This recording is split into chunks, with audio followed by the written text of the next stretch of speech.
Well, I tell you what, happy Friday to everyone out there for the Where Eagles Dare podcast with Lee and Tubby. Glad to be here on a Friday afternoon, and there's a special reason why we're here, and that is because the NFL schedules were announced for the 2022 season, the upcoming season. So Tubby and I said, you know what? This is a perfect time to get on and let everybody know what we think of the schedule. So welcome to all you that watch us on YouTube, Facebook Live, or Twitch. We're glad to have you. Also, those that are regular podcast listeners on Spotify, Amazon Music, Apple Music, Castro, Podcaster, all of those podcast services. We're glad to be here for a little quick hit up on the Eagles 2022 schedule. So let's unwrap this. How you feel about this schedule, Tubby? Because we looked at it today and said, yeah, let's get on and talk about this real quick. Yeah, man. It's always a good time of the year. You always know like what conferences you're going to play coming up, but the dates are important, which teams you play and when. So my initial reaction was like, okay, I knew we weren't going to have like a really tough schedule coming into this year, knowing that we were playing the the NFC North and the AFC South. Right. So I said, oh, okay. So yeah, man, my initial glance is not bad, man. Not bad. It's not a tough one. It's not a tough one. It's something that, just off my initial glance, is like it could be some pain in some spots. But as we go through each game, I'll definitely let you know. Well, I'm all excited because I got my brand new AJ Brown jersey on, ready to go. Oh, look at that. I'm just kidding. It's Carson Wentz jersey. But nobody, unless I say something, you look at the back, you're not going to know. He's going to be wearing 11 this year. So all I got to do is find somebody to change the name out on the back for me. I ain't going to do like when we let go of McCoy and brought in DeMarco Murray. I'm not going to do like when people did the masking tape or the duct tape across the back. I'm not going to go that far. Right. But yeah, so I did wear 11 because of AJ Brown. But yeah, I saw the schedule, last night, and I was like, let's go. This is a very doable schedule. Now, you never know until the season starts, how things are going to go, with what teams are going to be good, because we just don't know until the season really gets going, because teams come out of the woodwork and surprise us. So without any further ado, let's take a look at this and start breaking it down and just see what we think for, game by game. Now, the first one that stands out is of course, week 1, at Detroit, which right now, I mean, they had a really good draft, but that's a good time to get Detroit before they get anything possibly going, with their new players, with the haul they had after the draft. I actually like the Detroit game opening at week 1. That's a good opportunity for a win right off the bat, even on the road. Yeah, man, I'm right there with you, man. September 11th, so it's going to be, it's going to be really patriotic day. Mm-hmm. Like you're right, man. Opening up against the Detroit Lions you're going to have an away game. You might as well open up against the Detroit Lions. That's going to be one of your away games, just like last year. We played Detroit away. So, man, starting off, with a team that you should be able to beat. Mm-hmm. Yeah, man. Definitely. And I'm looking at this of course, I try to go to the Eagles games that are in my area. I live in Dayton, Ohio. So I have a really good opportunity to go to this game and the Indy game in week 11 because they're right in my backyard. So I'm going to try to go to both this year. Nice. I just figured now I got to start looking at tickets so I can figure out how I'm going to do the logistics part of it. So right off the bat, we get Detroit week 1, and then they come back home for Minnesota in week 2. Again, another team that outside of Justin Jefferson, this is a team to me, the Vikings right now, that are kind of on the decline. Jefferson gives them a little bit. Cook, you never know what you're going to get, whether it's injuries or, if he's healthy, he's a beast. But outside of that, they said same old Kirk Cousins. They don't really have, got Thielen, which is pretty good receiving core. Defensively, they really haven't been the dominant team they once were. So I'm kind of feeling good about Minnesota at home. It's kind of a repeat of that 2017 NFC Championship game, and we got them back in our place as well. Nah, man, I never mind playing Minnesota really, because they're not, unless Well, let me back that up. They do have a good offense. Mhm. They have a really solid offense. You have Dalvin Cook, one of the best running backs in the league. He's going to cause you trouble catching the ball and running it. Dual threat. You have two really good wide receivers in Adam Thielen and the one that we missed, Justin Right. Jefferson. So Exactly. yeah, man, I think I think this is another winnable game, but it's a dangerous game. It's a dangerous game for us. They have a solid, going into their third year together as an offense. So The Minnesota's thing going to be dangerous, but we should be able to win this one as well too. the thing I like about it is it's the home opener, so the Eagles will be hyped up, especially if they come off a win in week one. It's the first chance for the fans to really see this new offense of the Eagles because you look at them right now, they're looking dangerous on offense right now. So if everything goes well at week one, they come back home for week two, and then they got Minnesota. Then we go into back on the road. So it's like a back and forth type for the first 6 weeks, 7 weeks, actually, if you look at it. It's like home, away, home, away, home, away. Go back on the road to the newly renamed Washington Commanders with their new quarterback, Carson Wentz. So this is going to be an interesting one. I think Washington's still kind of on the rebuild mode. I don't know. They always have a solid defense, but offensively, they don't scare me that much. So we'll see how this one goes on the road. You look at this, they've got an opportunity right there out of the gate to really go 3-0. And then with the week 4 game back at home against Jacksonville, possibly 4-0 to open the season. I don't want to jump ahead too much, but that's a logical possibility for the Eagles when you look at the beginning of the schedule. Nah, man, I'm right there with you, man. Washington is going to be at least we go there for Carson's first game against the Eagles. It's it's an away game. You know what I mean? So we go out there and test the waters. But this Washington team could be good. It could be explosive. We know Wentz can be explosive. So this isn't a walkover game. They have a veteran quarterback out there. If Chase Young comes back as healthy as we think, and it's a team to be reckoned with. They made the playoffs the previous year with a bum squad and a random quarterback in Heineke that they just kind of threw in there right at the end. So this is a very winnable game. It's a division game, so they're always going to be tricky. And then, like you said, even going over into Jacksonville, we have Doug Peterson there, right? So we have our former coach, guy that's very familiar with our staff, our players, Right. our whole organization, and he's picked up a lot of weapons. I tell you what, man, Jacksonville's gotten a lot better as far as a lot of teams have gotten better. I know they got rid of DJ Chark, who is in Detroit, but yeah, man, just moving on to that Jaguars game, man, tough game. Playing Doug's back in the fold. Yep, and this should be a doozy. What you think about that Jacksonville matchup? I think having them at home again, this is a team that we're catching a lot of these teams where they're in the process or just at the finish of a rebuild mode, right? The first 4 weeks of the season. These are teams that really haven't reestablished themselves as contenders in the league, whereas the Eagles are coming off a playoff, season where they make the playoffs. Yeah, they lost in the first round to Tom Brady, but they're really on the upswing. And I think that with what the Eagles got in the draft, these first 4 games couldn't have really worked out any better on the schedule for the Eagles. It plays into their possibilities of really coming out of the first month of the season as 4-0. And like I said, I don't want to jump any gun, but I'm just saying, if you look at it on paper, that's a realistic possibility. We get into week 5 with an away game at Arizona. This is where things could go either way, because you don't know how well Kyler Murray is going to play. You don't know. They just picked up another receiver. We're going in cold on this, but they just got another weapon on the receiving core. So I think that they're going to be dangerous as far as Arizona playing them on the road.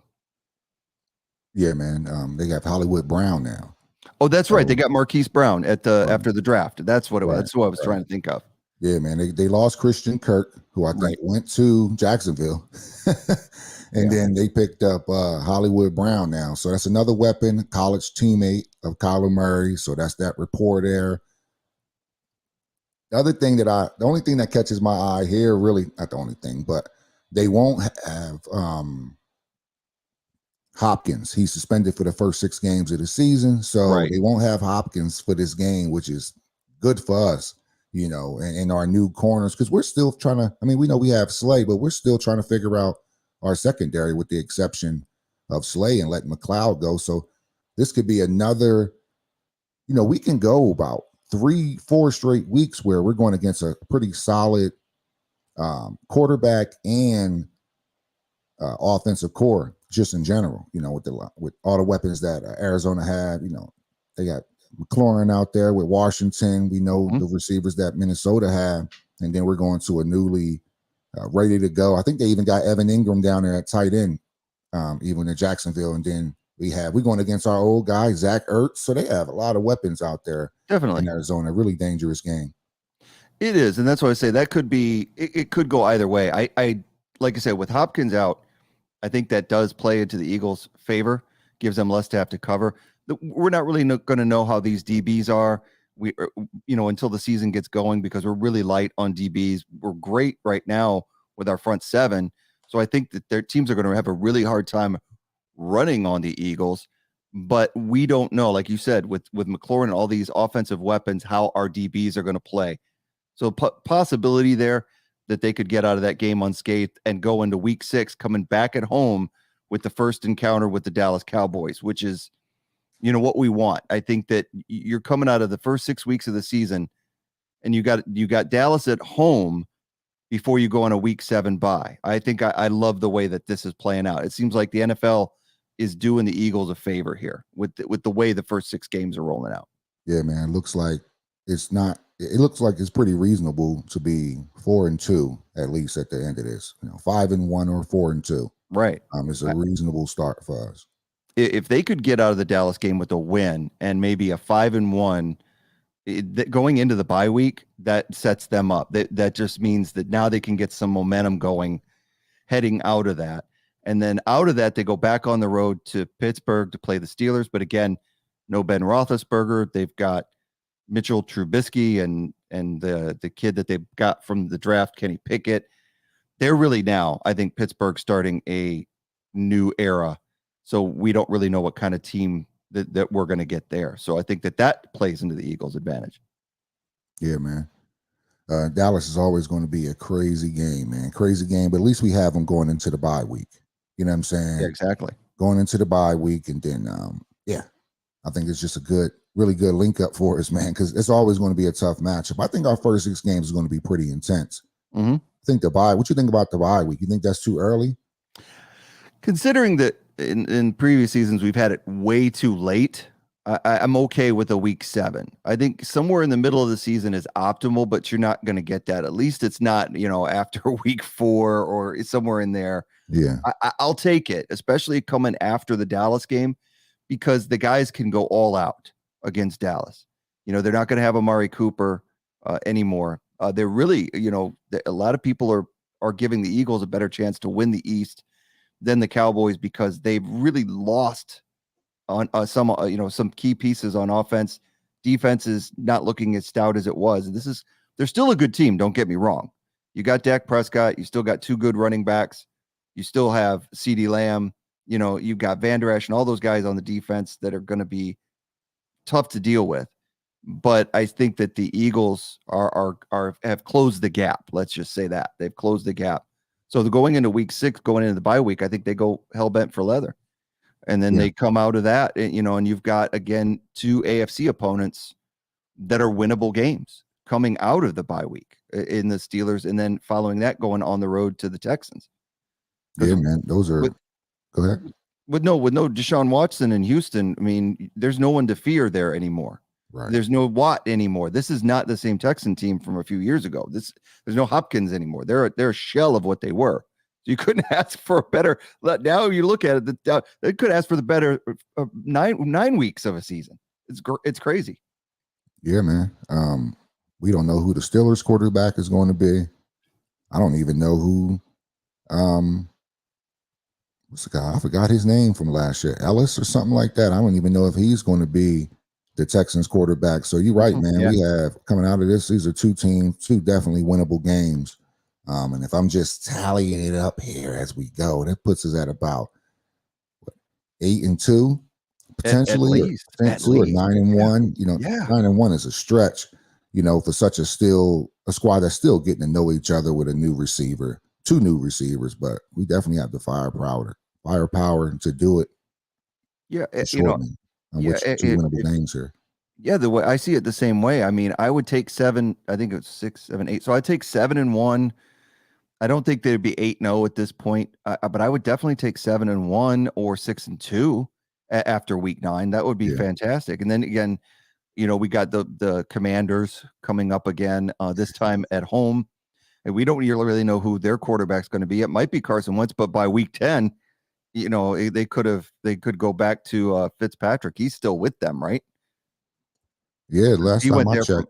from Tampa Bay. So the way Fitzpatrick does people with the whole Fitz magic thing, you think you got your job, and then he's like the guy that sneaks in and starts sleeping with your girl behind your back. You Oh think man. everything's great. You go away for a weekend trip, and then he's moved into your house.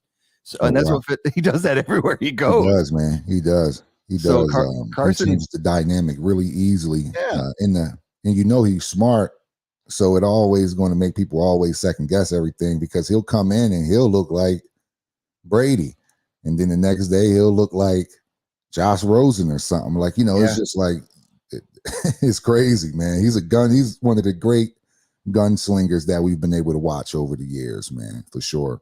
He can string some good games together and then get people believing, and then he has a string of bad games. So you're right, you Yeah. nailed it. So by week 10, who knows what's going to happen with Washington? And then we go back on the road week 11, and I'm looking at the schedule. There's not a lot of until the end of the season. There's no 2 games at home or 2 games on the road. It's really weird compared to where you have this home stand where you got maybe 2 or 3 games in a row at home. No, Yeah. it's basically away, home, away, home, away, home, away, home, away, home, away, home, away, and then away, and then home. Actually, we got 3 games on the road at the toward the end of the season. But Yeah. I New digress. York, Let's go back Chicago, to Dallas. yeah. So but not 3 games at home, which is it's crazy. So if there's one downside to the schedule, that's probably it. That you're home for a week and you're away, and then at the end of the schedule, they start this 3-game away trip starting at week 14 with the Colts again, who have a new quarterback in Matt Ryan, a new look offense that they're going to be dealing with. Mm-hmm. Now, by week 14, they may have it all together. We've got Frank Reich out there who does know how to put good offenses together. And I think what held them back last season, I honestly, was Carson Wentz from an offensive standpoint. So this is a really dangerous game, is the Colts game on week 14. Probably out of everything that we've talked about up to this point, maybe the Arizona game and the first Dallas game, but this Indianapolis game could be one of the most challenging on the schedule. Yeah, man. You give a passer like Matt Ryan, a running back like Jonathan Taylor, and a defense that can hold it down. This could, yeah, man. Yeah, a very dangerous team, man. And Frank Reich still, he's doing a solid job up there in Indy. They aren't blowing anybody out the water, but this could be a year for both of them, man. I think if Frank Reich doesn't win with this team, he may be out of there. But we don't need to start talking about the coach. But right. I say all that to say maybe he'll come back to Philly. Yeah. What I'm saying? I would Always love like that, but I think he will be a head coach for a right. while with Yeah. not with them, somewhere else. He's Yeah. he's a proven commodity. But yeah, that's Yeah. a tough game. And then we get back home after the Indy game to take on Green Bay, and they're always tough. But at least we don't have to take them on at Lambeau. At least you got Aaron Rodgers, no Devontae Adams anymore. He's with the Raiders, so you've got a different type of dynamic with the Packers as well. Don't really know what we're going to get out of them this year. They played great last year and then get to the playoffs and fizzled out. Had the number 1 seed, had everything going for them. So will they play with the chip on their shoulder this year? It's hard to say. But thankfully, another really tough game on the schedule, but it's at home, so it makes a big difference. Ooh, yeah, man. I mean, Packers, come on, man. Even though they are depleted, I wouldn't say depleted, but we don't really know who do they pick up? I think that did the Packers pick up somebody? Should have been a little better prepared for that. But anyway, they did. I know they grabbed a wide receiver, but it wasn't anybody that was gonna shake the foundations of the earth. It was it I can't remember the guy's name. He played with Kansas City last year. He's been around the league for a long time. Sammy Watkins. Oh wow. Yeah, Sammy Watkins. That's who they picked Oh, up. okay. Yeah, so he's Okay. been Yeah, around the league for a while. yeah, I knew they picked up somebody, but it was nobody that was going right. to shake the foundations of the earth or save them. They really got to hope that their younger receivers, get on track more. They got scanned, um, the guy I can't remember his name now. Valdez Scantling. I was trying to say it the Yeah. other way. I was trying to Mhm. say Scandling Valdez, and I couldn't get it out. I was sitting there going. So when you start doing that, you can't get anything out because you've already got it backwards. So Right. Valdez Scantling is somebody that can still play, but he's no Devontae Adams. So Right. now we do get a second game at home following the Green Bay game, and that's against the Tennessee Titans. So thankfully, we do have a 2-game stretch. And this is a theme. If you look at this schedule, where we're playing a lot of teams that have a lot of unknowns. Yeah, Tannehill's back, but now we've got AJ Brown. Yeah.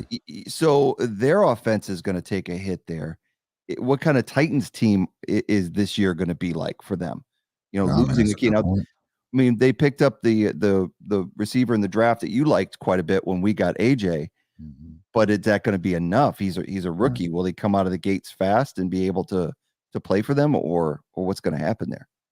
Right, right, right. Yeah, man. And they picked up another rookie. I think Tennessee drafted Willis Oh, out of right. Liberty. Yeah. So again, So they have a new wide receiver in Burks and a new quarterback there. So yeah, but they have one King Henry himself. oh yeah. And that is the Titans have been a running team for the past few years. They've been a few running teams, and hey, Tannehill just make a few throws here and there. That's why AJ Brown never had like ridiculous numbers, but he had like solid numbers. So he had 5 touchdowns last year. AJ Brown. Right. You know what I'm saying? On average year, he's averaged around 5 touchdowns a year with the Titans. Mm-hmm. So, with AJ Brown coming over, if he is expecting anything more than what he's going to another running team, basically. I say all that to say he's in another team that could be heavy on the run, because the Titans Right. weren't heavy on the pass that much. So No. yeah, man, it's still gonna be a tough matchup. Titans always play really good defense. They always play really good Definitely. defense. Defensive coach in Vrabel. Almost a perennial playoff team as of late, man. They just make the playoffs just about every year.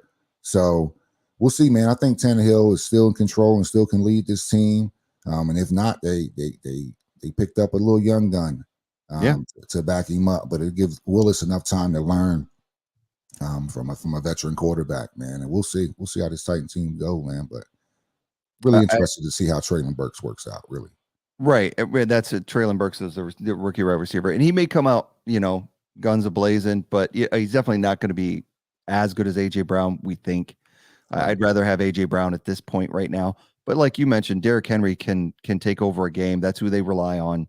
So that's what's kept Tannehill in the league this long, is you've got that great running game to fall back on that opens up the pass for him. So if teams start stacking up, the Eagles, I think this year more than any others, have a team that can stop the run. They always do well against the run anyway, but now we've got a front 7, front 8 that can really dominate the line of scrimmage, I think, on paper. So I think that if they can shut Henry down in this game, it could lead to another victory. I mean, this is the toughest part of the schedule. Once you get out of week 10, we've got Indy, Green Bay, and Tennessee back to back. That's probably the stretch that's going to be the hardest for the Eagles. So if they come out of that with at least 2 wins, even if they come out with 1 win compared to how the first part of the season goes, they're still going to be sitting pretty going into the last 5 games of the season. And this starts the 3-game road trip that they're going to have to go on. And the first game on that in week 14 is the New York Giants. So we don't even see the Giants until week 14. It's crazy. But that's fine. I mean, again, this is another team where their quarterback is kind of on the way out. They did not sign him to an extension, so he's on a prove it thing with Daniel Jones. There's a lot of up in the air things with the Giants right now. They brought in some decent draft picks, but again, another team that is still working on figuring it out that the Eagles get to play this year. And again, in our own division, the NFC East has been very weak over the last few years, and we know this. So this is the year really to take advantage of that. And I think that The Eagles have to look at Washington and the Giants games on their schedule as must wins. They are every year. But as weak as these two teams are this year, they have to put these ones in the win column because their main competitor is going to be Dallas. So they're going to need to have those division wins in their pocket so that they can at least win 1 out of 2 with Dallas.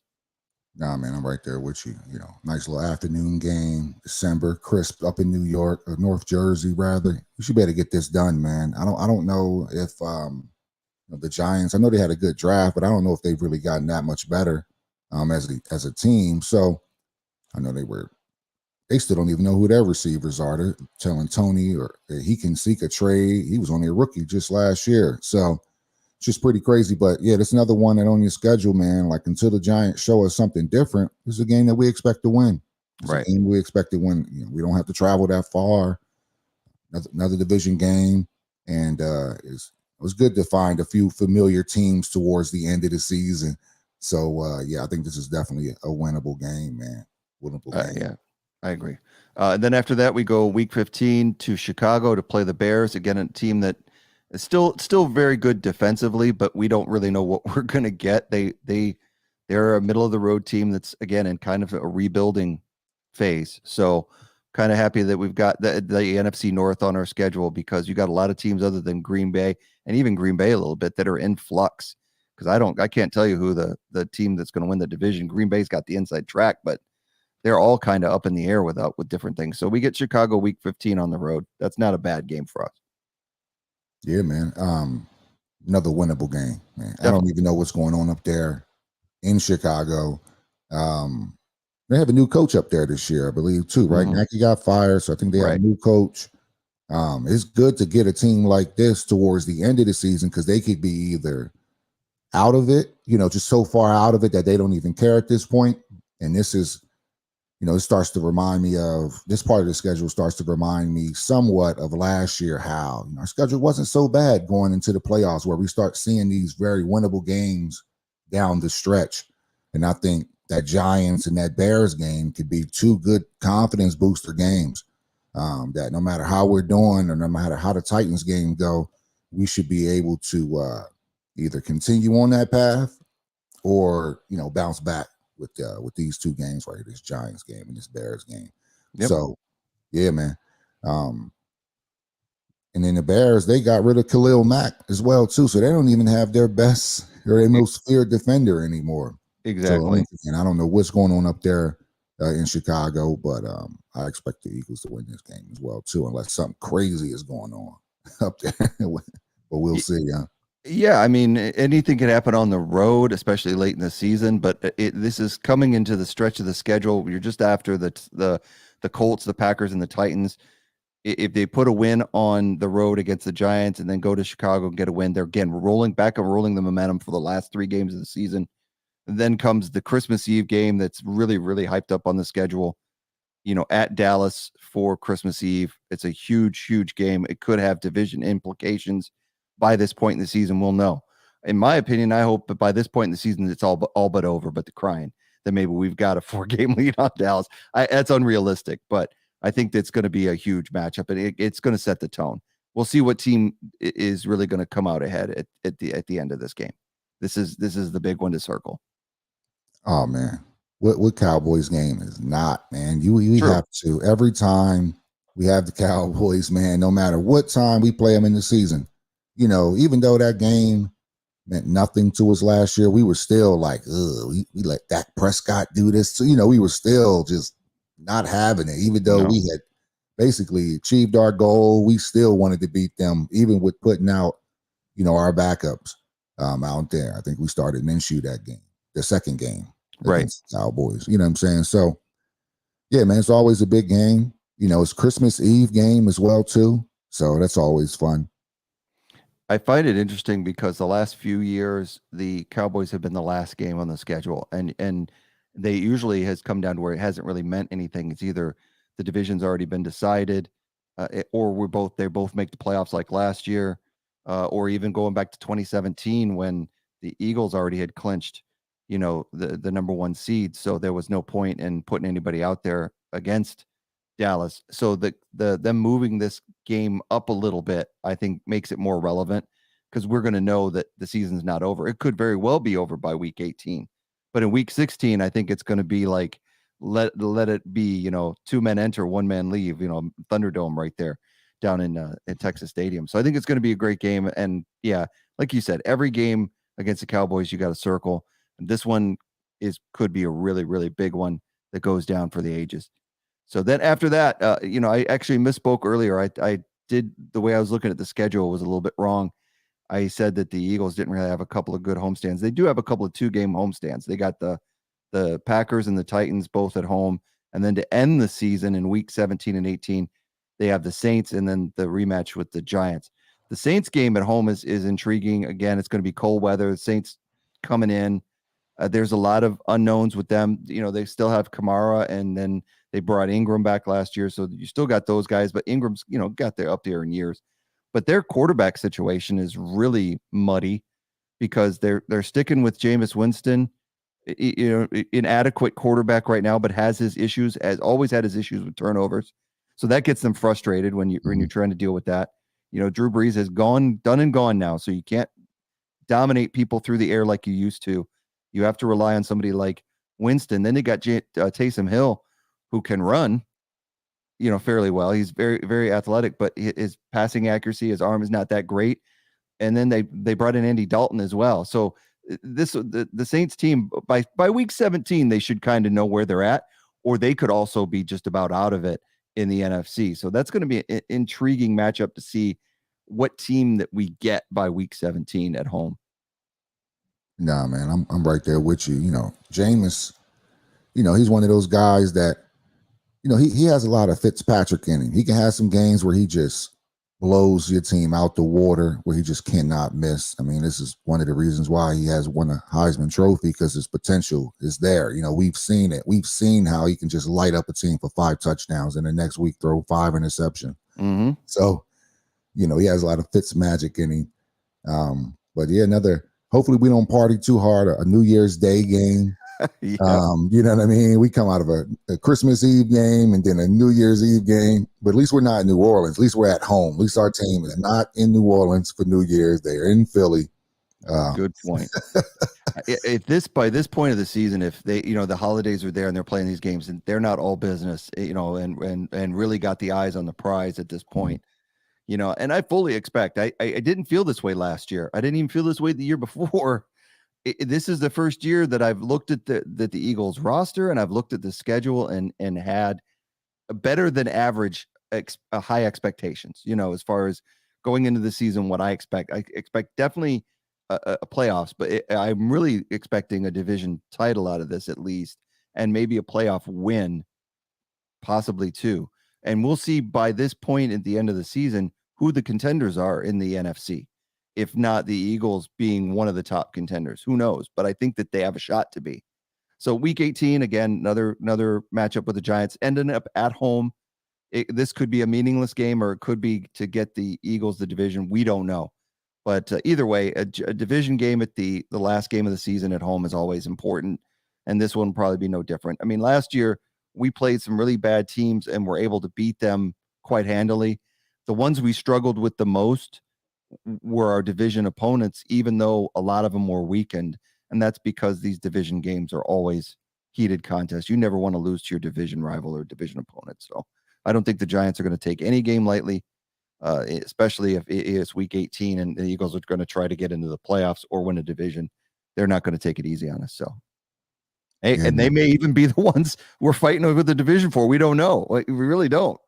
Right. A lot of things, because you look at the last 5 weeks, we have 3 division games, right? We have New York, Dallas, New York, Dallas, and New York again. Right. And we have New Orleans and Chicago in between that.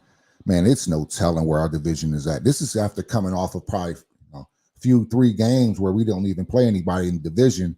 And then boom, here we go. We have these division games right at the end of the season. And, just like as constructed, it's kind of been constructed that way, that you do have some important games, keep you interested towards the end of the season. So, man, this could have heavy implications to it, big time, man. 3 out of the last 5 games, all division games always are important on your schedule. You have to win them if you can, man. You have to win them because that's your free ticket into the playoffs. You know, if you can't beat anybody else, at least beat the people in your division and try to come out on top of your division at least. And top to bottom, the NFC East isn't looking like the strongest division, so I don't see why the Eagles. Hopefully, this is a throwaway game, and we're just playing our backups at this game. Like you said, man, this could be heavy or just a throwaway game, like the Cowboys game was last year. I hope we're on the more of the Cowboys spectrum. Like, we don't need this game. That means we're having a solid season. Yeah, I I'm not gonna sit there and go, the Eagles are gonna get the number 1 seed in the NFC. I won't go that far, but I do have high expectations for them. And like you said, beating our division opponents has worked for the Eagles in the past to get in. And people are will say that, oh, the Eagles only got in because the NFC East is weak. It is what it is. You can't pick who your division opponents are. You just got to beat them, and that's what the Eagles have done. Now this year, I expect more from that. I expect them to try to beat everybody on their schedule and have a chance in every single one of these games. My biggest concerns, again, is the defensive scheme. If the Eagles are scoring points, but they're giving up big points at a clip, that's going to be dangerous for us.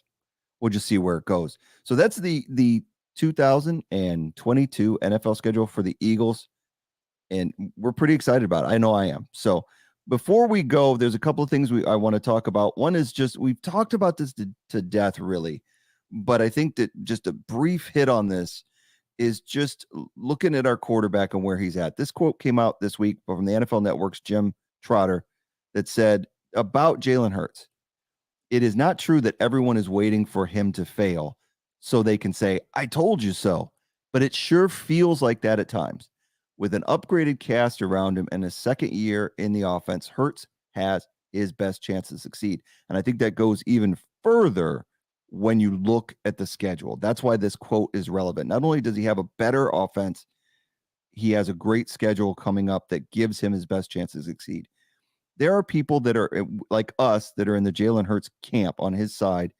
And then I see a lot of people on the message boards that aren't. We've talked about this to death, so I don't want to spend too much time on it, but I will say this, is that this could be a standout year for Jalen Hurts. There's a lot of pre-talk. We don't need to get too excited, but I think that everything is laid out for him. And it's not a point of where we can say if he fails or we want to root for him to fail. There are those people out there.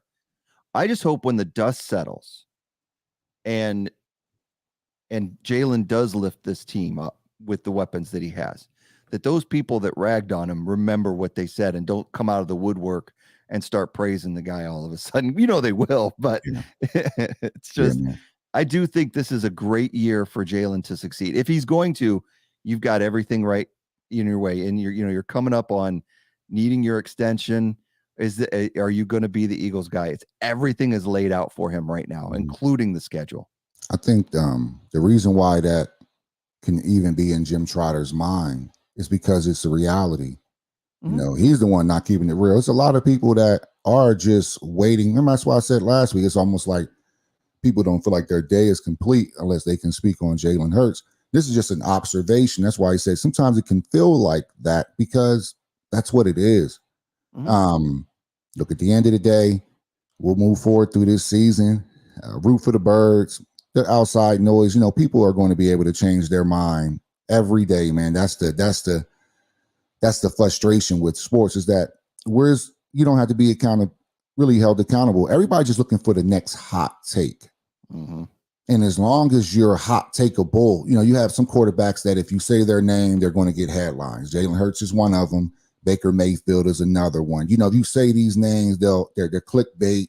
People, they're just guys that people love to talk about how they got there, how they got that way.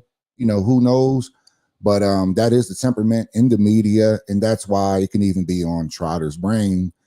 Because the reason, and like the take home point is, with they mentioned, hey, he has an upgraded cast. By those standards, they should be talking about Kirk Cousins winning the Super Bowl with his Dalvin Cook, Adam Thielen, Justin Jefferson, but you don't hear anything about what the Vikings are doing because nobody cares. Kirk Cousins isn't clickbait. He doesn't break the headline. He's boring. It's provocative to talk about. It's provocative to talk about Jalen Hurts. It's always provocative to talk about black quarterbacks. I'm gonna just put that out there. It's always has been, but particularly with Jalen Hurts and guys like Baker Mayfield, they just kind of fall into the media clickbaits and traps, man. And that's the reason why you kind of look like the expectations on Jalen Hurts is shit. It's almost Super Bowl or bust, because it's like anything he does is heavily criticized. And when you look across the league, you just don't see that level of pressure or hype being put on other quarterbacks with better casts. You just hear nothing about. I agree. You hear nothing about the Vikings all year. If they're doing well, it's because of Kirk Cousins. If they're doing bad, it's because of Kirk Cousins as well too. But it's like they don't. You're not opening a show talking about the Minnesota Vikings, but you can open one saying, "Can Jalen Hurts win again this year?" So I think a lot of it just goes to with the media are just like, look, we talk about other people, nobody's going to care. You know what I'm saying? So what's interesting to me, let's talk about another quarterback real quick before we wrap up, is that it's interesting to me that Jalen gets this, but yet somebody like Dak Prescott doesn't get as much as Jalen does. And I don't find Dak Prescott to be this Super Bowl MVP caliber quarterback. I think he's an adequate quarterback in the right situation for the Cowboys, but he hasn't won anything there yet. Right. But yet he seems to get less scrutiny than Jalen does, and other quarterbacks. And I don't know why that is. Maybe it's because Philly, in my opinion, and I mentioned it during the draft, I think that not only the media, I think that the fans can be toxic to a point where if we don't win now, they heap so much hate. I mean, it's happened in the past to so many people. They did it to McNabb. They did it to Wentz. And then you get this upheaval within our own team. We seem to be our own worst enemy when it comes to especially our quarterback. This win now mentality and a lack of patience to let the process work out is frustrating at times to me. And it was never so more frustrating. I've been an Eagle fan for 40 plus years. And this year, watching the draft, when I thought we were having one of the more spectacular drafts we've ever had, and to see the hate and the negativity heaped on every one of our picks, I was like, all right, you guys, you got to learn to when you've got it good. You've got it good. You made the playoffs last year. You won a Super Bowl in 2017, and then you were to the playoffs 2 years after that. You're not going to win the Super Bowl every year, so stop it. We're trying to get back there, and Jalen Hurts, in my opinion, gives us our best chance to get back there. Not bringing in Deshaun Watson, not bringing in Russell Wilson, guys that are, at the end of their career or have issues or baggage. We've got a young, proven commodity who has played well. Let's ride him with these new weapons, save money without having to pay an arm and a leg for a name, a big name, designer clothes, and let's see where it takes us. So that's why I wanted to throw that in there, because with the schedule, it makes it more relevant. So before we leave, though, we can't leave any episode without having, to me, is still one of my favorite segments that we do, and that's a Hell to the Gnaw. Hell to the gnaw, to the gnaw, no, no. Hell, no, no, to the gnaw, no. Hell to the gnaw, no. To the gnaw, no, no. Hell to the gnaw, no. So I just got to say this right here for the Hell to the Gnaw. It's a very simple one. It's not a big meme. It's our new linebacker, our new beast that is going to be rushing the quarterback on Sundays, Hassan Reddick. This guy's from Camden, New Jersey. He is an Eagle fan through and through. And I just love it. He put out this tweet that says, if you are a family member / friend of mine and you are a Cowgirls fan, do not ask for tickets. I love that. Pretty much. That's an Eagle fan right there. He's telling people, I don't care. I love you, but you ain't getting tickets from me. And I like how he put in the Cowgirls fan in there as well. Just a little bit of dig. I just love how even in the picture, it echoes what he's saying down there. Like it sounds like that's the position he was sitting in when he told, like if he was to tell you verbally, like that's his demeanor. Hey, the same thing. Yeah, man. Hey, I feel him, man. Don't bandwagon now. It's a lot of Cowboys. I grew up with a lot of Cowboys and Niners fans, man. It was so mind-boggling to me, but I also understand because those are the popular teams on TV winning championships. So yeah, man. It's just funny because that's just stayed. There's still a lot of 49er and Cowboys fans from that era from when I was growing up, and they stay. And at least I'll give them credit; they stay fans of their team. But yeah, the Eagles are the next generation. I think we talked about in previous podcast. Out of the teams since 2000, the Eagles are the fifth most winningest NFL team, and that's no joke. The numbers back it up. And so this next era is ours. And so, yeah, you can be a Cowgirls fan and fine, but you're not getting tickets from Hassan Reddick, just so you know, if you're a friend or a family member. I just say, if you already liked the guy for being an Eagles fan and being from the area, you can't like him any more than you do right now. That's just a perfect way to come out to the media. So I tell you what, it's great to talk Eagles in the off season, especially when we got something big to talk about, like the release of the schedule. Yeah, man. So we saw it. It was kind of an impromptu thing that we wanted to get together and do this episode, and I'm glad we did it because I'm excited. And I got to share that excitement. Yes, sir. Yes, sir, man. It's man, glad we was able to jump on and do this last minute. Like you said, just a little impromptu, very lightly scripted. Just jump on, talk about the schedule. 17 games to cover, so we still did it in a pretty sufficient time.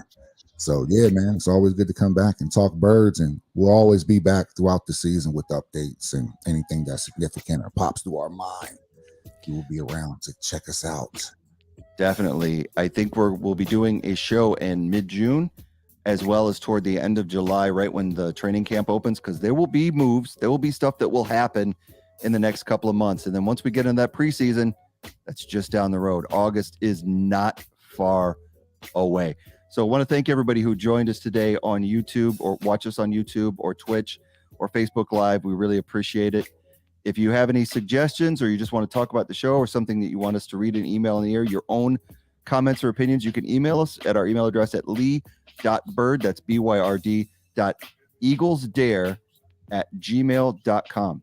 Also, don't forget, if you like the live streams that we have and you want to listen to us in your car or wherever you're at work, if you're not teleworking, I don't know, I still work from home, but you can get us on all the podcast providers: Podcaster, Castro, Amazon Music, Spotify, and Apple Podcasts. So with all that being said and the schedule released, I'm going to turn it over to my boy Tubby for his final words. Appreciate y'all stopping by, talking about the schedule with us tonight, or this afternoon, or whenever you get to catch this. And as always, man, fly, Eagles, fly. And go birds. See you next time, everybody.